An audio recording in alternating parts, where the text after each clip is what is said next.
ശാന്തപ്പെട്ട് അങ്ങനെ മുന്നോട്ട് പോയിക്കൊണ്ടിരിക്കുമ്പോൾ ഒരു ദിവസം മോർണിംഗ് ദിലീപിൻ്റെ ഇൻട്രൊഡക്ഷൻ സീൻ. അപ്പോൾ ദിലീപിൻ്റെ ഞാൻ സ്ട്രിക്റ്റായിട്ട് പറഞ്ഞ്, അതിനു മുമ്പ് ദിലീപും ലാലും ഒരു ഫൈറ്റൊക്കെ ഉണ്ടായിട്ടുണ്ട്.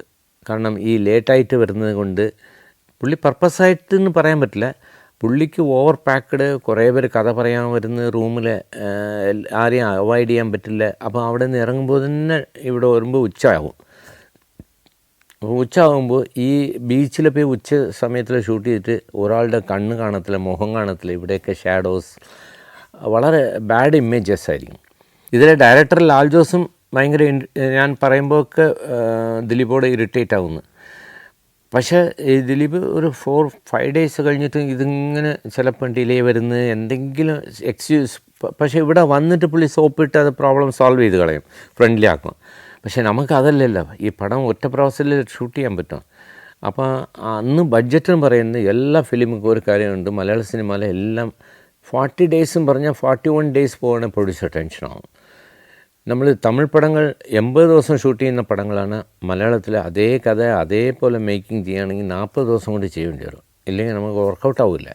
ഇന്നത്തെ പോലെ ഒരു മാസ്യൂ എന്താ പറയുക റിലീസ് അങ്ങനെ ഒന്നുമില്ല. 40-42 തിയേറ്ററിലേ റിലീസ് ചെയ്യുന്നത്. അതിൽ A theatre, B theatre, C തിയേറ്ററിന് ഡിവൈഡ് ചെയ്തിട്ട് എൻ്റെ എല്ലാ കാൽക്കുലേഷനും ഒരു ഭയങ്കര ഡിഫറെൻ്റാണ്. ഒരു ദിവസം ചാന്ദിപ്പൂട്ടിൽ രാവിലെ വന്നിട്ട് ഇൻട്രൊഡക്ഷൻ സീനാണ് ഇന്ന് പ്ലാൻ ചെയ്തിരിക്കുന്നത്. നമ്മൾ എല്ലാം പ്ലാൻ ചെയ്തു. ദിലീപിൻ്റെ ഓപ്പണിംഗ് ഇൻട്രൊഡക്ഷനാണ്. ആസ് ഒരു ഫീമെയിൽ ഓറിയൻറ്റഡ് ക്യാരക്ടറായിട്ട് പുള്ളിയെ ഇൻട്രൊഡ്യൂസ് ചെയ്യാൻ വേണ്ടി പുള്ളിയുടെ ബോഡി ലാംഗ്വേജ് എല്ലാം ഡിഫറെൻ്റ് ആയിരുന്നല്ലോ. അപ്പോൾ ഇത് പുള്ളി നല്ല പ്രാക്ടീസ് ചെയ്തിട്ട് കാണിച്ചു തന്നിട്ടുണ്ട്. എല്ലാവരും ഡയറക്ടർ കോൺഫിഡൻറ്റ്, പ്രൊഡ്യൂസർ എല്ലാവരും കോൺഫിഡൻ്റ് ആയിരിക്കുന്നു. അപ്പോൾ അന്ന് രാവിലെ ഞാൻ പറഞ്ഞു, ദിലീപ് 8 മണിക്ക് പറഞ്ഞു, നമ്മൾ ക്ലീനായിട്ട് 8 മണിക്ക് വന്നു കഴിഞ്ഞാൽ നല്ല സൺലൈറ്റ് കിട്ടും, ബ്യൂട്ടിഫുള്ളായിട്ട് നല്ല ഫേസൊക്കെ നല്ല ഫ്രഷായിരിക്കും ഷൂട്ട് ചെയ്യാൻ പറഞ്ഞപ്പോൾ ദിലീപ് പേടിക്കാണ്ട് പെണ്ണ വന്നിരിക്കും എന്നൊക്കെ പറഞ്ഞു. അത് 50% ഞാൻ കോൺഫിഡൻസിലെടുത്തു. പക്ഷെ അന്ന് 9 മണിക്ക് വന്നു, 8 മണിക്ക് വന്നില്ല, 9 മണിക്ക് വന്നില്ല. 9 മണിക്ക് വന്നിട്ട് പുള്ളി ചെയ്ത് കാണിക്കാൻ പറഞ്ഞിട്ട് ഒരു റിഹേഴ്സൽ കാണിച്ചു. ഓക്കെ. അപ്പം ഞാൻ പറഞ്ഞു ഒരുപാട് സ്ട്രെയിൻ ചെയ്യേണ്ട, നമുക്ക് എടുത്തെടുത്ത് പോകலாம் എന്ന് പറഞ്ഞിട്ട്, കാരണം ഒരു ഡിഫിക്കൽട്ടാണ് ആ സിറ്റുവേഷൻ. അത് മനസ്സിലാക്കിയിട്ട് ക്യാമറ ഓടാൻ തുടങ്ങി.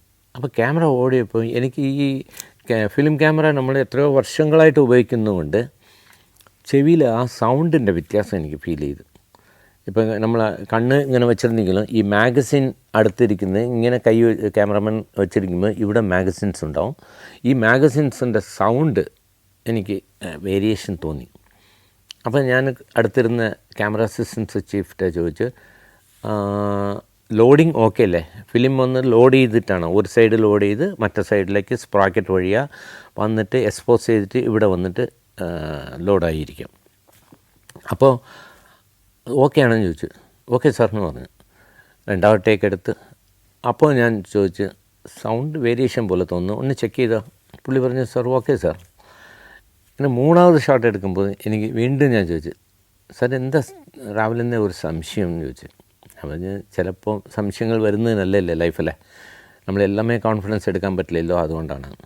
അത് കഴിഞ്ഞിട്ട് ഇങ്ങനെ പോകുമ്പോൾ ഹാഫ് ആൻ അവറായി. എനിക്ക് പുള്ളിയുടെ ഒരു റിപ്ലൈ വന്നു, എനിക്ക് പുള്ളി ഹർട്ടായിന്നും മനസ്സിലായിട്ട് എൻ്റെ അസിസ്റ്റൻ്റ് വെച്ച് അടുത്ത് നിൽക്കണേ, എൻ്റെ തൊട്ടടുത്ത് നിൽക്കണം പറഞ്ഞിട്ട് ഷോട്ട് എടുക്കുന്നു. അങ്ങനെ 10-15 ഷോട്ട് എടുത്തു കഴിഞ്ഞ് ദിലീപ് സ്ട്രെയിൻ ചെയ്ത് ഓരോ ഷോട്ട് അഭിനയിച്ച് കാണിക്കുകയാണ്. ആ കലാഭവൻ മണി വാസന്തി ലക്ഷ്മിയിലെ ആയി ഇങ്ങനെ ഹോൾഡ് ചെയ്തിട്ട് എടുക്കുമ്പോൾ ഞാൻ ഒരിക്കലും സ്ട്രെയിൻ ചെയ്യിക്കാൻ പറഞ്ഞിട്ട് റീടേക്ക് എടുത്തിട്ടില്ല.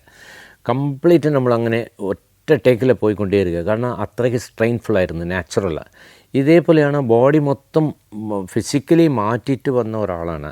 അപ്പോൾ റീടേക്ക് എടുക്കാൻ പാടില്ലെന്ന് പറഞ്ഞിട്ട് തന്നെ ഇരുന്ന് 1-2 റീടേക്ക് എടുക്കാൻ വേണ്ടി വന്നു, അതും എടുത്തു. പക്ഷേ ഒരു 12 മണിയായപ്പോൾ ഞാൻ റെസ്റ്റ്ലെസ്സായി. അപ്പോൾ ഞാൻ പറഞ്ഞു, ഒന്ന് ചെക്ക് ചെയ്തോ പ്ലീസ്, ഈ മാഗസിൻ ഒന്ന് ചെക്ക് ചെയ്തോ. പുള്ളി പറഞ്ഞു, സാർ എന്നെ ഡൗട്ടാണെങ്കിൽ ഞാൻ മാറിക്കോട്ടെ എന്ന് ചോദിച്ചു, വർക്കില്ലെന്ന്. ഞാൻ പറഞ്ഞു, നിങ്ങളെ ഡൗട്ടില്ലേ, എനിക്ക് ക്യാമറ ഓടുന്നോ ഓടില്ല എന്ന ഡൗട്ടാണ്. നിങ്ങൾ സാറ് അത് ഡൗട്ട് അറിഞ്ഞ് ഞാൻ ഇത്ര വർഷം വർക്ക് ചെയ്യുന്നതാണ്, സാർ എന്നെയാണ് ഡൗട്ട് ചെയ്യുന്നതെന്ന് പറഞ്ഞിട്ട് ഭയങ്കര മുഖം വീർപ്പിച്ചപ്പോൾ ഞാൻ അപ്സെറ്റായി.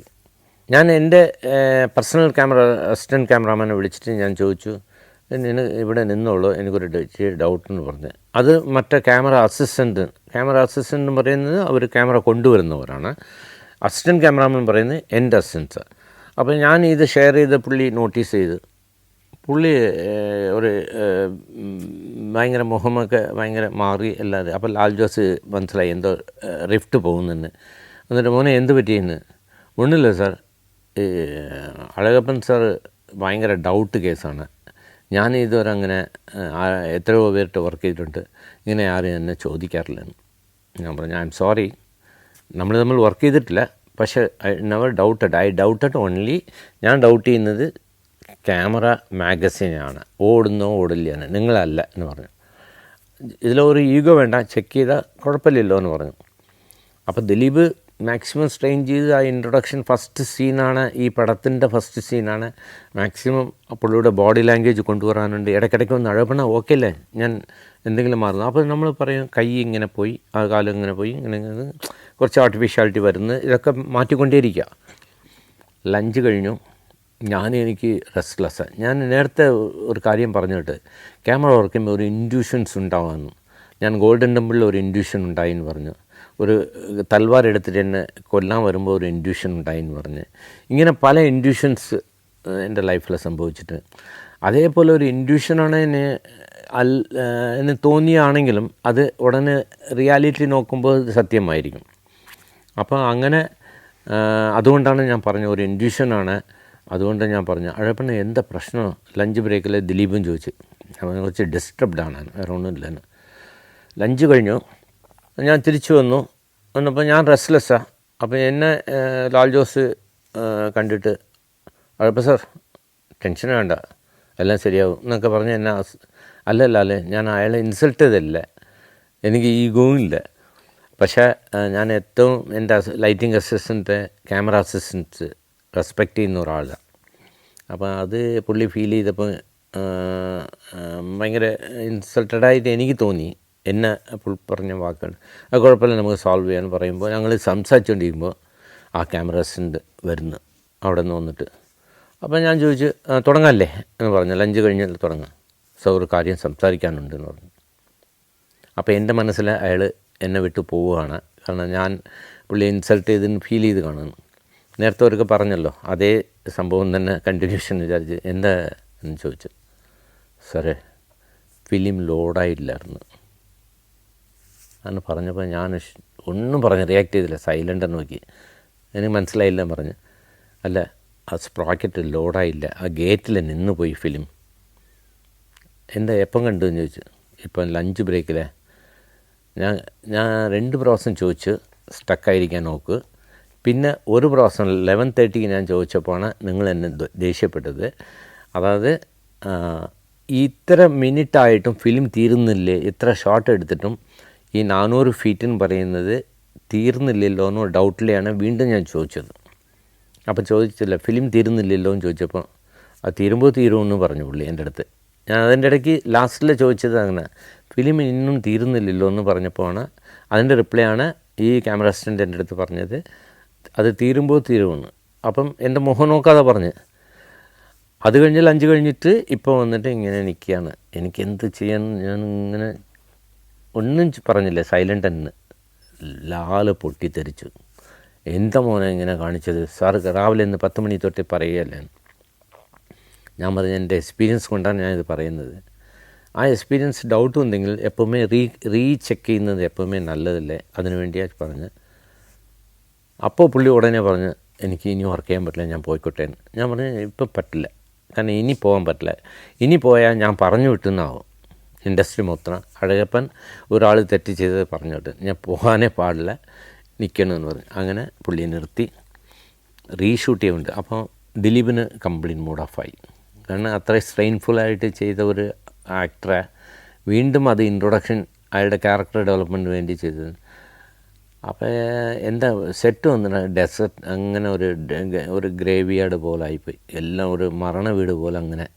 കാരണം അത്ര ഇമ്പാക്റ്റായിട്ട് നമ്മൾ മുന്നോട്ട് പോകുമ്പോൾ അപ്പോൾ അത് ഒരു ബാഡ് ഇൻസിഡൻറ്റാണ്. പിന്നെ ഞാൻ അയാളെ സോപ്പിട്ട് മിസ്റ്റേക്കാണ്, അത് ചെയ്തു പോയി, ഇനി എന്ത് ചെയ്യാൻ പറ്റും, റീഷൂട്ട് ചെയ്തേ പറ്റും. പക്ഷേ ബാക്കിയെല്ലാം ഫോക്കസോ ബാക്കി എല്ലാ കാര്യങ്ങളിലും പുള്ളി കറക്റ്റാണ്. ഇതിൽ പുള്ളിക്കൊരു ഈഗോ ഒന്നുമുണ്ട്. അപ്പം ഞാൻ എൻ്റെ അസിസ്റ്റൻസ് പറഞ്ഞു, സിനിമയിൽ വർക്ക് ചെയ്യുമ്പോൾ എത്ര സിമ്പിളായിട്ട് ബിഹേവ് ചെയ്യുക, എത്ര സിമ്പിൾ അപ്രോച്ച് ചെയ്യുക, അതാണ് നമ്മുടെ സക്സസ്. അല്ലാതെ നമ്മുടെ ഈഗോ കാണിച്ച പല സമയങ്ങളിലും ഫെയിലിയർ ആകുന്നത്. അത് എനിക്കും ആ പുള്ളിക്കും ഒരു ലെസണായിരുന്നു. Morocco, north Macedonia, Kazakhstan, Zambia, Zimbabwe. സഞ്ചാരം പെൻഡ്രൈവ് വോളിയം നമ്പർ 21. അപൂർവ ദൃശ്യയാത്രാ വിവരണ ശേഖരം ഉടൻ സ്വന്തമാക്കാൻ സഞ്ചാരം എന്ന് SMS ചെയ്യൂ. ഫോൺ 9995444222. ഈ ഇൻസിഡൻറ്റ് കഴിഞ്ഞിട്ട് ഭയങ്കര സൈലൻസ് ആയിപ്പോയി. അന്ന് വേണ്ട, ഇൻട്രൊഡക്ഷൻ സീൻ വേണ്ടെന്ന് പറഞ്ഞ് നമ്മൾ വേറെ സീനിൽ, ലൈറ്റർ സീനിൽ പോയി. കാരണം എല്ലാവരുമേ മൂഡ് ഓഫ് ആയിരുന്നു. കാരണം ഇത് ഞാൻ ഇത്ര പറഞ്ഞതുകൊണ്ട്, സെറ്റിൽ വെച്ച് പറഞ്ഞതുകൊണ്ട് മാത്രം ഞാൻ രക്ഷപ്പെട്ടു. ഇല്ലെങ്കിൽ ഈ ക്യാമറമാൻ ശ്രദ്ധിച്ചില്ല, ഈ സിനിമാറ്റോഗ്രാഫർ കെയർലെസ് ആയിട്ട് ഷൂട്ട് ചെയ്തതിന് ആ ഒരു ഇത് വരുമായിരുന്നു. അതിന് ഡയറക്ടറുടെ വിറ്റ്നസ് ഉണ്ടായിരുന്നു, എൻ്റെ അസിസ്റ്റൻസിൻ്റെ, പേഴ്സണൽ അസിസ്റ്റൻസിൻ്റെ വിറ്റ്നസ് ഉണ്ടായിരുന്നു. സെറ്റിലെല്ലാവരും ഇത് കേട്ടതാണ്. അതുകൊണ്ട് ഞാൻ രക്ഷപ്പെട്ടു. ഇതൊരു 3 ദിവസം ഷൂട്ടിംഗ് നടക്കുമ്പോഴും ആ ക്യാമറ അസിസ്റ്റൻസ് ഭയങ്കര ഗിൽറ്റി ഫീൽ ചെയ്തിട്ട് ഇടയ്ക്കിടയ്ക്ക് എൻ്റെ അസിസ്റ്റൻറ്റ് ക്യാമറമാനായിട്ട് ചോദിക്കും, ഞാൻ മാറിക്കോട്ടെ എന്ന്. അപ്പോൾ വീണ്ടും അവർ പറയും, നിങ്ങൾ ഈ ക്യാമറ അസിസ്റ്റൻറ്റിലിരുന്ന് മാറുകയാണെങ്കിൽ ഇത് അഴകപ്പ സാർക്ക് പേരിലാണ്, ചീത്ത പേരാവും, നിങ്ങളെ പറഞ്ഞു വിട്ടെന്ന് പറയും. ഇൻഡസ്ട്രിയില്ല, ഒരു തെറ്റ് ചെയ്തു, അത് പറഞ്ഞു വിട്ടെന്ന്. അതുകൊണ്ട് ഞങ്ങൾക്ക് സേഫ് എന്ന് പറഞ്ഞപ്പോൾ പുള്ളി കണ്ടിന്യൂ ചെയ്ത്.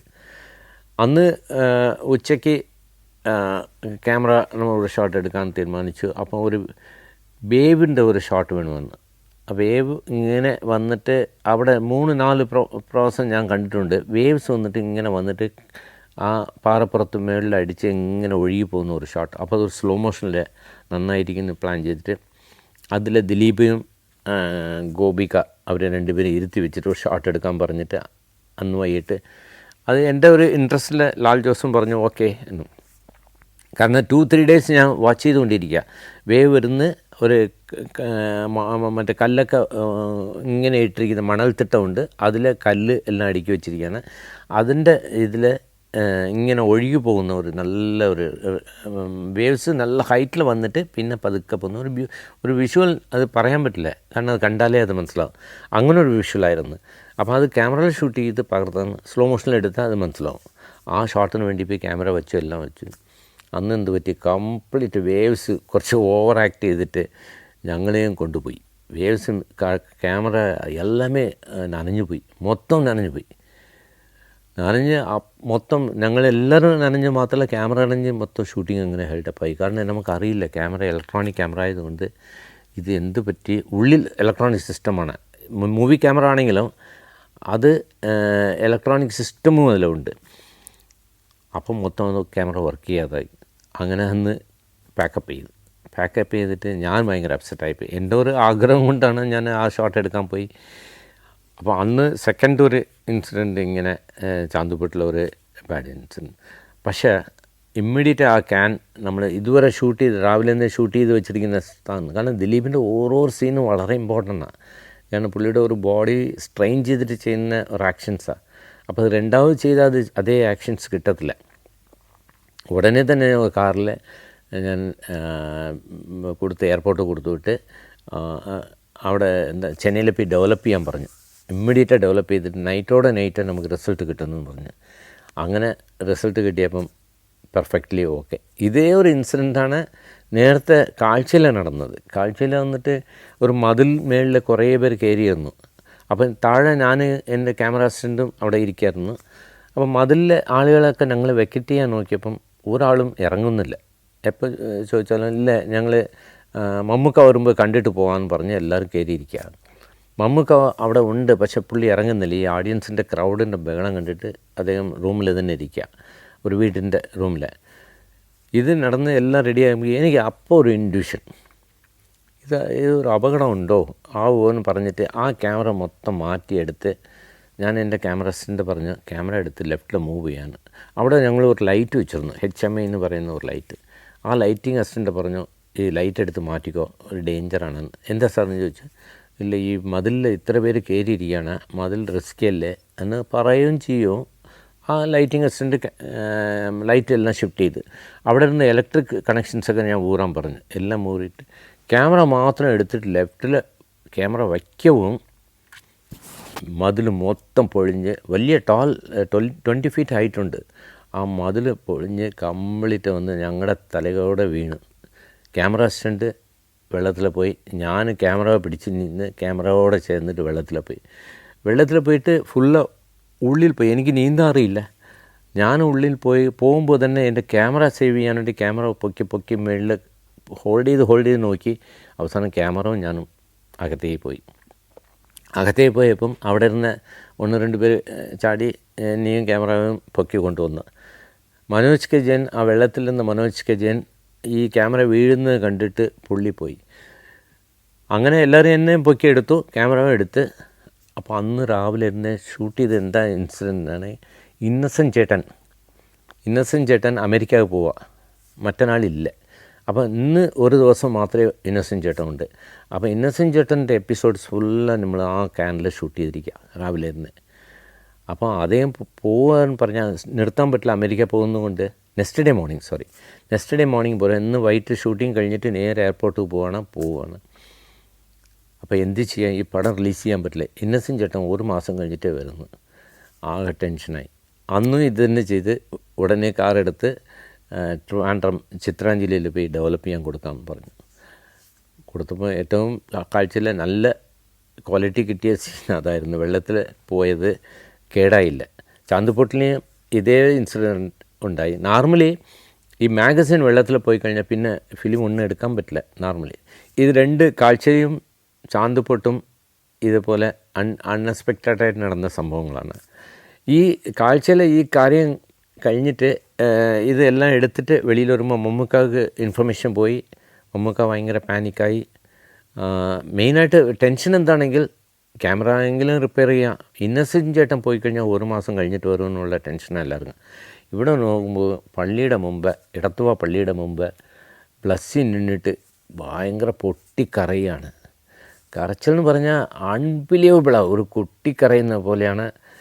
എൻ്റെ കർത്താവേ എന്ന് പറഞ്ഞിട്ട് 2 കൈ വെച്ചിട്ട് നിന്ന് കരയുമ്പോൾ നാട്ടുകാരൊക്കെ നോക്കി നിൽക്കുക. ഞാൻ അവിടെ വെള്ളത്തിൽ നിന്ന് തന്നെ പൊക്കി കൊണ്ടുവന്ന് ഞാൻ വരുമ്പോൾ ബ്ലസ്സിയുടെ കരച്ചിൽ കേൾക്കുന്നു. എന്നിട്ട് ഞാൻ അടുത്ത് വന്നു, അസിസ്റ്റൻ്റ് ഡയറക്ടേഴ്സ് വന്നു, എല്ലാവരും വന്ന് ബ്ലസ്സിയെ ഹോൾഡ് ചെയ്തു. ബ്ലസ്സിയുടെ എന്താ പറയുക, ഫസ്റ്റ് ഫിലിമാണ്. എത്രയോ സ്ട്രഗിളിങ് കഴിഞ്ഞിട്ടാണ് ഈ പടം തുടങ്ങാൻ പറ്റി. കാരണം ഈ കഥ തുടങ്ങുന്ന തന്നെ ഞാൻ നേരത്തെ എപ്പിസോഡിൽ പറഞ്ഞിട്ടുണ്ട്, സൂത്രധാരനിൽ വെച്ചാണ് ഈ കഥ പറയുന്നത്. പിന്നെ കഥയുടെ ഇതൊക്കെ മാറ്റി അത് വിരുദനഗറിലെ മറ്റേ ശിവകാശിയിൽ നടന്ന ബോംബ് പൊട്ടുന്ന ആ സംഭവങ്ങളെ മാറ്റിയിട്ട് ഗുജറാത്ത് ഇൻസിഡൻറ്റ് കയറ്റി. പിന്നെ അത് സ്ട്രഗിൾ ചെയ്ത് ഇങ്ങനെ ഒരുപാട് സ്ട്രഗിളിന് ശേഷമാണ് ആ പടം നടന്നിരിക്കുന്നത്.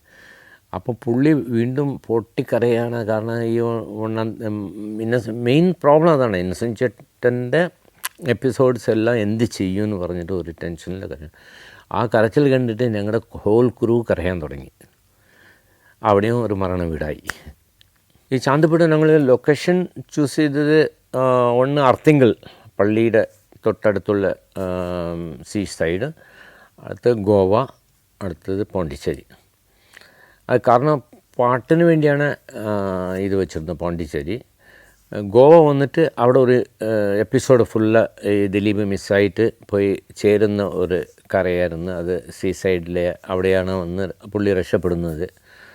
അപ്പം ഈ 3 കടലും ഡെഫിനറ്റ് അത് 3 തരത്തിൽ തന്നെ കളർ കോമ്പിനേഷൻ കാണിക്കണം.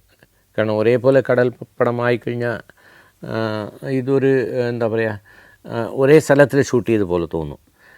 അപ്പോൾ അത് പറയാതെ ഒരു പ്രോപ്പർട്ടീസ് വളരെ ഇമ്പോർട്ടൻ്റ് ആണ്. അപ്പോൾ ആണ് ആർട്ട് ഡയറക്ടർ പുഷ്പരാജ് ആർട്ട് ഡയറക്ടറും ഞാനും ഗൗരിശങ്കരം പുള്ളി ഡയറക്റ്റ് ചെയ്ത പടത്തിൻ്റെ ക്യാമറമാനായിരുന്നു. അപ്പം തന്നെ നല്ല റാപ്പ് ഉണ്ടായിരുന്നു. എനിക്ക് ആർട്ട് ഡയറക്ടേഴ്സ് വളരെ ഇമ്പോർട്ടൻ്റ് ആണ്. ഏത് പടം ചെയ്യുമ്പം ഒരു മെയിൻ സംഭവം ആർട്ട് ഡയറക്ഷൻ എനിക്ക് വളരെ ഇമ്പോർട്ടൻ്റ്. എൻ്റെ ക്യാമറ വർക്കിൽ ഫോർഗ്രൗണ്ട്, ബാക്ക്ഗ്രൗണ്ട്, മിഡിലിൽ വരുന്നത്, ഇതെല്ലാം വളരെ ഇമ്പോർട്ടൻ്റായിട്ട് സൂക്ഷിക്കുന്ന ആളാണ്. ഇതിലെ പ്രോപ്പർട്ടി ഈസ് സോ ഇമ്പോർട്ടൻറ്റ്. അപ്പോൾ ഒന്നുകൊണ്ടാണ് ഞങ്ങൾ തലേ ദിവസം ഡയറക്ടറുടെ ഡിസ്കഷൻ കഴിഞ്ഞാലും ഞാനും പുഷ്പരാജും ഇരുന്നിട്ട് രാത്രിയിൽ ഡിസ്കസ് ചെയ്യും. ഓരോരോ ബാക്ക്ഗ്രൗണ്ട് ഇതാണ്, ഈ കളർക്ക് ഈ ഫോർഗ്രൗണ്ട് വെച്ചേക്കാൻ.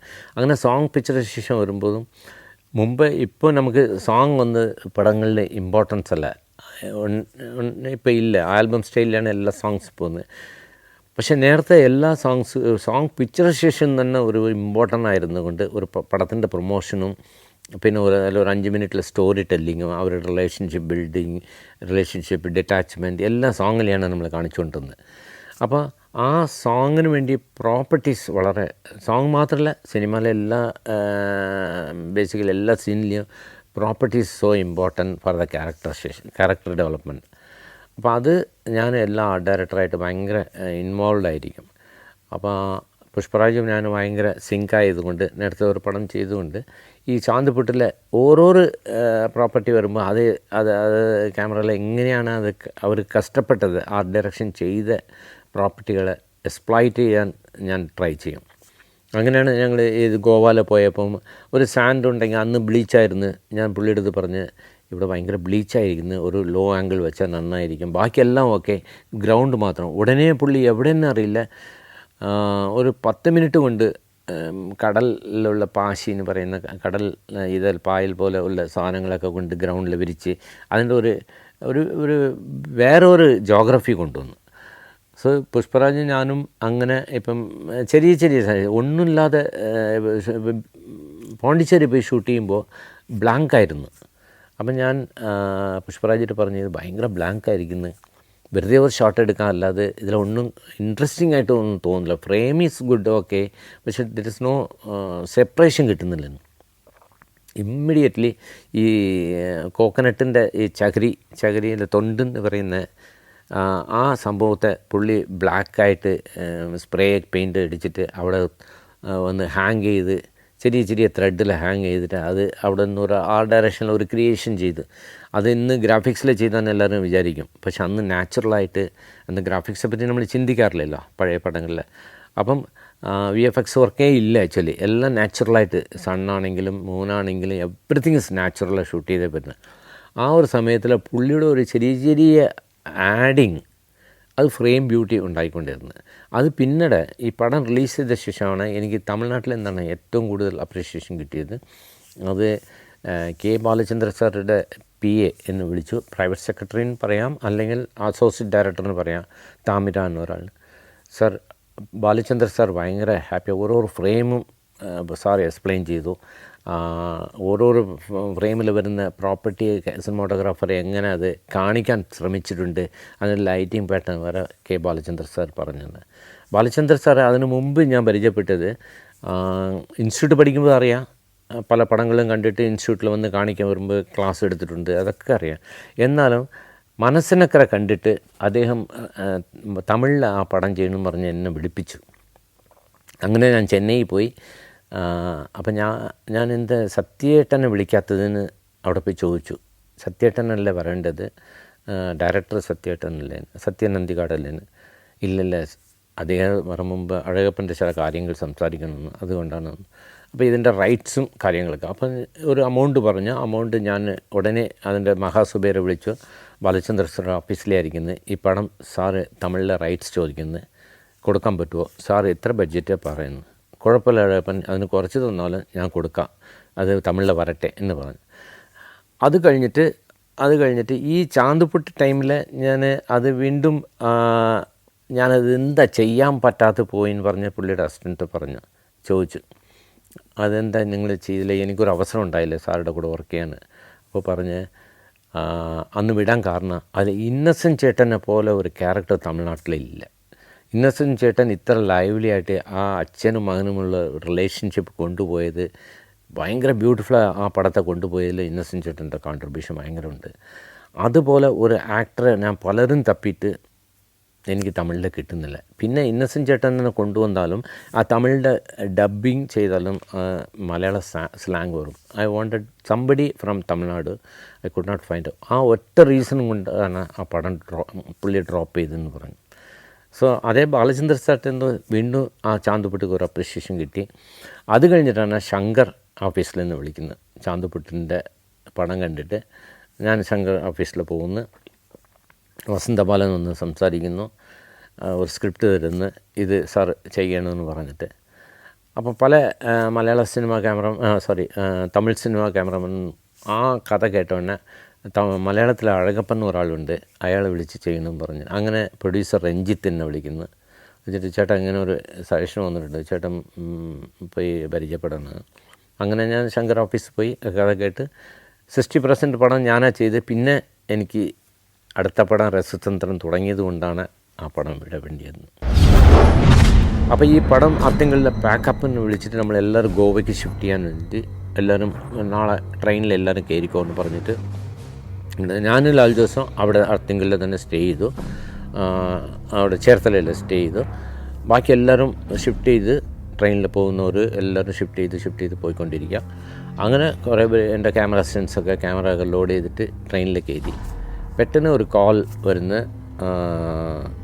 നമ്മുടെ ശവൻ ആർട്സ് മോഹൻ പറയുന്ന പ്രൊഡക്ഷൻ കൺട്രോളർ ഒന്ന് ലാൽ ജോസിൻ്റെ പറയുന്ന പ്രൊഡ്യൂസർ പറഞ്ഞ് ഇനി എത്ര ബഡ്ജറ്റ് ആവുമെന്ന് പറഞ്ഞിട്ട് തുടങ്ങിയാൽ മതിയെന്ന്. അപ്പോൾ ആകെ ടെൻഷനായി. പെട്ടെന്ന് ഇങ്ങനെ ഒരു ഇത് വന്നപ്പോൾ കുറേ പേര് ട്രെയിനിൽ കയറി പോയി.